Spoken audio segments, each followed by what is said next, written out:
Hi வணக்கம்ங்க. இன்றைக்கி முளைக்கட்டின பயிர் செய்யலாம். அதுக்கு தேவையான பொருள் என்னென்னு பார்க்கலாம். கடுகு, உளுந்தம் பருப்பு, பூண்டு நச்சு வச்சுருக்கேன், தக்காளி, வெங்காயம், பச்சை மிளகா, கொத்தமல்லி தழை, கருவேப்பிலை.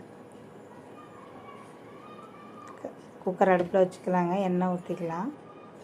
காஞ்சிருச்சான்னு பார்க்கலாம். பத்தாச்சு. இப்போ கடுகு, உளுந்தம் பருப்பு போட்டுக்கலாம். நல்லா பொரியட்டும். நச்சு வச்ச பூண்டு, கருவேப்பிலை சேர்த்துக்கலாங்க. நல்லா வதக்கிட்டு வெங்காயத்தை சேர்த்துக்கலாம்.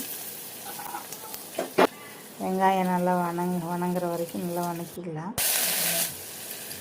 இப்போது உப்பு சேர்த்துக்கலாங்க.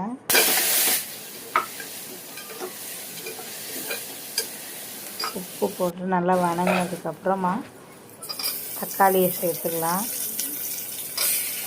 தக்காளி நல்லா வதக்கிக்கலாங்க. கொத்தமல்லி தழையை சேர்த்துக்கலாம். சேர்த்துட்டு நல்லா வதக்கி எடுத்துக்கோங்க. உப்பு சேர்த்துக்கோங்க லைட்டாக. சேர்த்துட்டு வதக்குங்க. நல்லா வதங்கினதுக்கப்புறம் நல்லா வதக்கணும், மெல்ட் ஆகிற வரைக்கும். இப்போ மிளகா பொடி ஒரு ஸ்பூன் சேர்த்துக்கோங்க.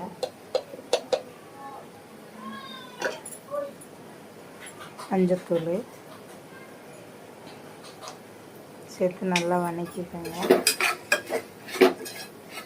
நல்லா வதங்கிடுச்சுங்க. நல்லா தக்காளி கரையணும். உப்பு சேர்த்துக்கோங்க. பெருங்காயத்தூள் சேர்த்துக்கோங்க.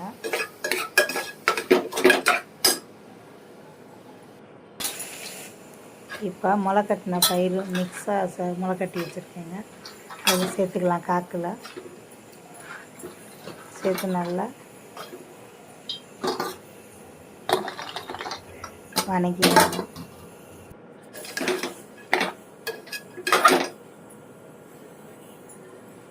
உப்பு சேர்த்து புளிக்குழம்பு மசாலா கொஞ்சம் ஒரு ஸ்பூன் சேர்த்துக்கோங்க. வெறும் மசாலா. தண்ணி தேவையான அளவு ஊற்றிக்கோங்க. நமக்கு எவ்வளோ தேவையோ அவ்வளோ ஊற்றிக்கோங்க. இது சப்பாத்திக்கு நல்லாயிருக்குங்க, தோசைக்கு நல்லாயிருக்கும், சாப்பாட்டுக்கு கூட நல்லாயிருக்கும். நல்லா கிண்டி விட்டு மூடி போட்டு விசில் வர வைக்கலாம். 2 விசில் வந்தால் போதுங்க. இப்போ ரெடி ஆயிடுச்சு. நீங்கள் செஞ்சு பாருங்கள். என் சேனலை சப்ஸ்கிரைப் பண்ணி வச்சுக்கோங்க. அப்போ தான் நான் போடுற குக்கிங் வீடியோலாம் அவங்கள வந்து சேரும். செஞ்சு பாருங்கள், சாப்பிட்டு பாருங்கள், கமெண்ட் பண்ணுங்கள், சப்ஸ்கிரைப் பண்ணி வச்சுக்கோங்க, ஷேர் பண்ணுங்கள். பாய்.